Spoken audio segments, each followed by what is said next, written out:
Hello everybody. My apologies for ending the video so abruptly yesterday, but my voice was failing me. I was very sick last night, but got up, dosed myself with everything I could find, and yes, I applied every bit of advice I got from all of you. So I got up this morning still feeling a bit groggy and miserable, but at least had no fever. After another round of medicine and a nice warm bath, I felt so much better. So it appears as if I am on the mend, although my voice still sounds a bit weird. Anyway, so let us continue where we left off yesterday. In a few days, we'll be celebrating Catherine, the Duchess of Cambridge's 40th birthday. It is said that it will be a scaled down event shared with family, but I hope that we'll at least see some beautiful pictures of Catherine and that William and the kids will make it a very special day for her. I also hope that the judge in Andrew and Virginia's case will give his judgment today or tomorrow, or then at least wait until after Catherine's birthday. The poor woman, there always seemed to be some kind of drama around her birthday, and none that she is ever responsible for. Shame. Anyway, talking about Andrew's case, Andrew's lawyer basically asked the court to dismiss the case based on two things. Firstly, that the court does not have jurisdiction as both parties live in other countries. Well, Virginia's aunt stated that Virginia is still a registered voter in Colorado, and Virginia herself said that she intends to return to the United States. Now, the judge dismissed this as a reason to have the case dismissed, or at least when I look at his reply during the hearing, it definitely sounds as if he's not going to consider this a good enough reason to not take the case to trial. But we'll see. The rules of the case heard in a federal court is that at least one party should be a citizen or reside in the United States. Now, I want to stop here for a while and make the Harkles happy by dragging them into this video. This kind of thing is exactly why there should be clarity on what kind of visa Harry has and why he should be called out for still using Frogmore Cottage as his domicilium in the United Kingdom, even though we know that all their stuff had been moved out of Frogmore. So it is yet another lie, but this time a lie to immigration and the federal authorities of the United States. And everyone is just sitting by and doing nothing. Effectively, Harry can commit a crime in the United States, get on a plane, and fly back to the United Kingdom and wash his hands off it. Or, at the very least, it will be difficult for authorities to touch him unless British law decides to surrender him.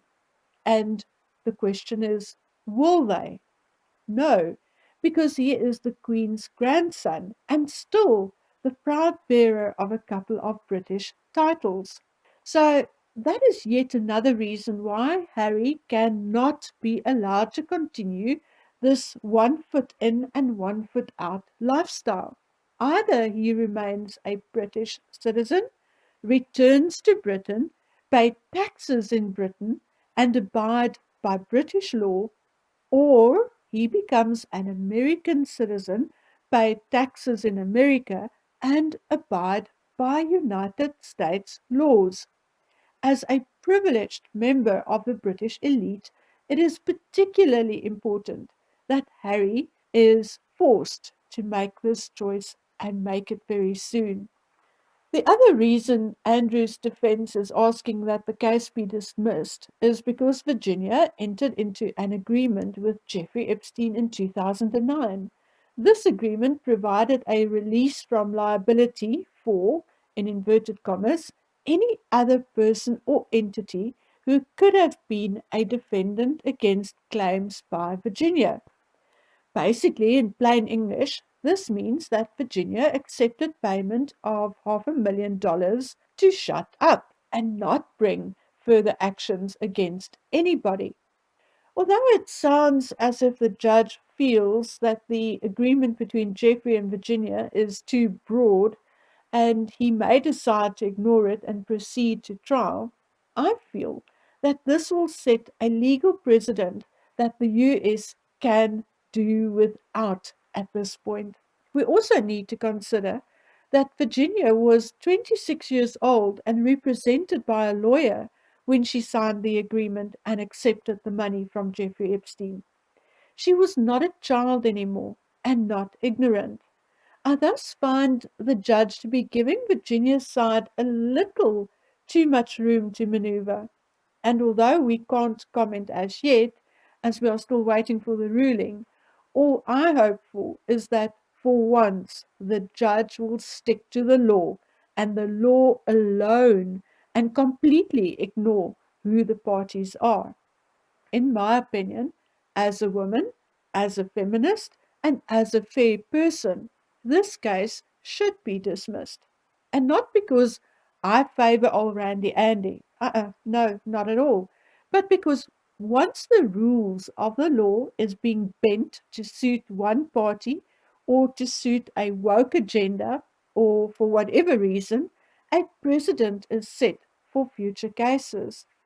Just as we cannot allow for women and girls to be too afraid to approach law enforcement and the courts for assistance, we also cannot allow women and girls to exploit the law and courts, because once that happens, none of it will be taken seriously in the future.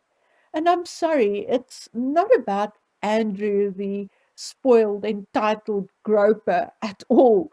But for me, it is about Virginia Giuffre and the fact that I feel she does not deserve a single dime more than she has already received. As research for another video, which you'll find on my other channel, and I'll post a link below in the description box, I read large parts of Virginia's manuscript. I read interviews with her father and her aunt. I also watched videos of interviews with her, and what I got from those interviews is that her claim against Andrew is indeed baseless, but not for the reasons that you may think. Virginia ran away from home when she was 13. At some point between the ages of 13 and 15, she actually lived with a 65-year-old sex trafficker, Ron Eppinger, in Miami for a period of 6 months. At age 15, her brother took her to a rehabilitation facility for drug abuse, and later she was reunited with her father, who got her a job at Mar-a-Lago, where she met Ghislaine Maxwell, who then introduced her to Epstein.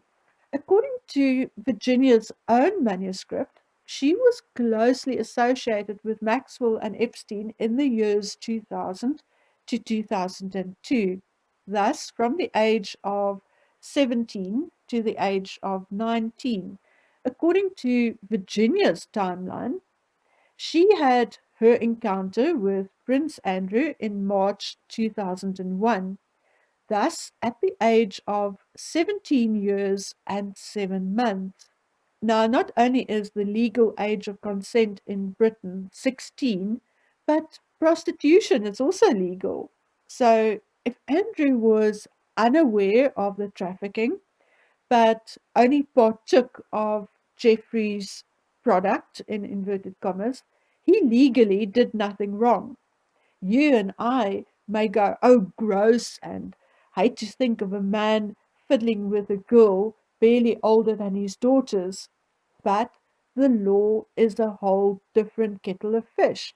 And Andrew is not being judged morally in a courtroom, but according to the law. We can go right ahead and judge him morally if we want to. It's not going to change what he is legally guilty of or not guilty of, or how much he should pay Virginia Giuffre. So, if he did have relations with Virginia, he did nothing illegal. But you see, that is not why Virginia is suing him. She's not even using the term underage or alleging that she was a minor. No, no, no. She is claiming compensation as, according to her, she was forced and abused. And that, my dears, is where I draw the line. Virginia was not forced, nor was she abused. Virginia was neither naive nor innocent when she became involved with Ghislaine Maxwell and Epstein. Remember, it was not her first rodeo. She spent at least 6 months with Eppinger. She thus knew exactly what was expected of her. Virginia was not held prisoner either. In one of his interviews, her father said that she regularly came home for weekends. She even had a boyfriend and worked at a fast food joint during the time she spent with Maxwell and Epstein. But she told her father that Epstein paid better, that there was an opportunity for her to travel, and an opportunity for further education, which was also true, as it was in September 2002 during a trip to Thailand where she attended the International Training Massage School paid for by Epstein that she met her husband. There is thus, in my opinion, no basis for Virginia's suit against Andrew. Regardless of whether this goes to trial or not, Andrew's reputation is in the pits, absolutely destroyed. And in my opinion, he is already being punished for his rotten behavior anyway. And unless it can be proven that he was involved with or aware of the actual trafficking, I can see no reason why Virginia Giuffre should even get the opportunity to make more money out of her rotten past. As a matter of fact, I think she is an opportunist. Another point proven by the fact that she filed this suit against Andrew only days before the time in which she could do so expired. I also think that those girls, those 13 and 14-year-olds she procured from a school and lured to Epstein, have reason to sue her. And in further news, which is not plastered in the mainstream media, one of Epstein's many girls actually did sue Virginia. In October 2021, Rena O sued Giuffre for defamation, and we are still waiting for the outcome of that case. So we'll see what happens, although it is my opinion that the case should or could be dismissed. I also think that perhaps it would be a good thing for it to go to trial and allow for this whole scenario to be thrashed out once and for all. I do not really have sympathy for Andrew. If he was just a little more humble and a little less entitled, this would not have happened or gone this far. But at the same time, I have little to no empathy for Virginia, whose experiences and past was mostly her own doing and fueled by a lust for money and attention, and that this lawsuit is just an extension of that and really takes away from the real victims out there who do not need money but need to be rescued and who need mental health and emotional support to heal and live productive lives. And for those who are so disgusted with Andrew, consider this. Diana was only 16 when she was introduced to Charles, started dating him when she was 18, got engaged to him when she was 19, and married when she was 20. When we dissect Diana's life and Virginia's life and we compare it, we'll find that Diana's emotional age and life experience at 17 and 18 was likely that of a 13 to 15-year-old, whereas Virginia's emotional age and life experience at 17, 18 was likely that of a 20 something year old. So why do we vomit in our mouths when we think of Andrea and Virginia, but not when we think of Charles and the young Diana? Okay, guys, I'm just asking. Anyway, I'll be back soon with some interesting info and a proper look into Harry and Meghan's charitable endeavors. I'm just wading through the paperwork. Like I said many times before, I'm not very keen on working with figures and maths, and this is yet another rabbit hole I'm struggling to figure out. But, guys, for you, I will, I promise. Until then, please take good care of yourselves. Bye.